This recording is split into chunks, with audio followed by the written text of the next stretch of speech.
Hello बच्चों, let's see the question. The question says that two rods A and B of same dimension but made up of different materials are connected in series, and in the combination place is in contact with two bodies of same thermal capacity C at initial temperature 100 degrees Celsius and 0 degrees Celsius respectively as shown in the figure. Neglect the heat capacity of the rod and any loss of heat to the surrounding. The thermal conductivity of rod A is K and initial temperature of junction is 60 degrees Celsius. If rod A and B are interchanged, then initial temperature will be okay. So question में ये दिया हुआ है कि दो rod है, ठीक है, हमारा ए है, एक बी है, ठीक है, दोनों का लेंथ एल है।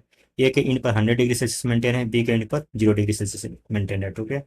और यहाँ पर यह दिया हुआ है कि जो जंक्शन है इसका टेम्परेचर 60 डिग्री सेल्सियस है, ठीक है, और थर्मल कंडक्टिविटी रॉड का के दिया हुआ है। अब जब ए और बी को इंटरचेंज कर देते हैं तो जंक्शन का जो है टेम्परेचर क्या होगा वो हम लोग को निकालना है, ठीक है। सो आइए इसको कैसे प्रोसीड करेंगे।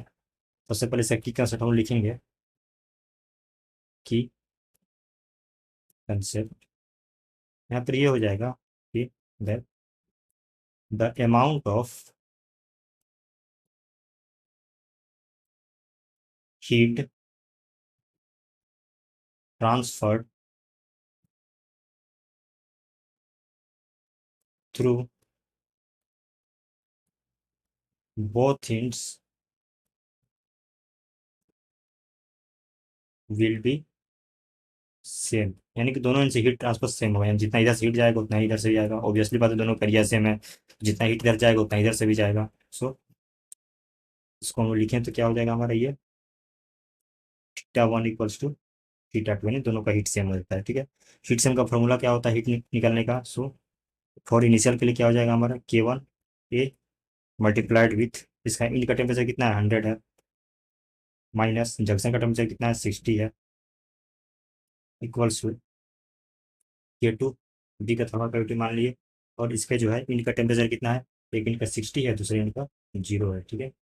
सो यहाँ से ये मल्टीप्लाइड विथ एरिया भी होगा। सो इससे ये हमारा कैंसिल हो जाएगा, और K one multiplied with 40 equals to K two multiplied with 60। So two से टू और टू से ये डिवाइड।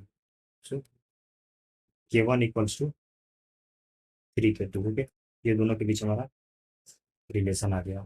नाउ अब ये पूछा है कि ये दोनों को इंटरचेंज कर दिया जाएगा, तो उस केस में भी क्या होगा हमारा हीट ट्रांसफर जो है वो तो सेम ही हो जाएगा, यानी कि theta one equals to theta to.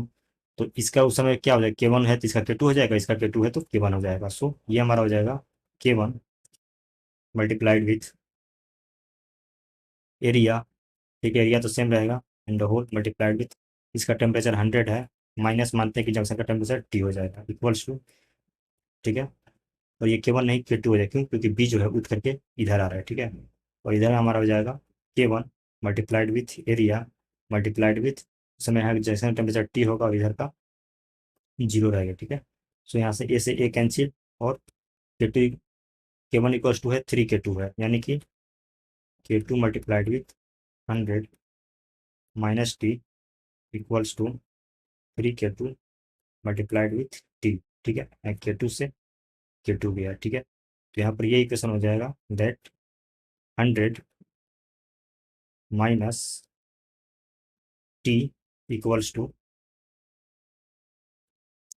3 T, okay. So 40 equals to 100 and T equals to 25 degree Celsius, यानी कि जंक्शन का टेम्परेचर जो है कितना हो जाएगा 25 डिग्री सेल्सियस हो जाएगा। So the correct option will be 25 degree Celsius. Hope next to the 12 best of luck.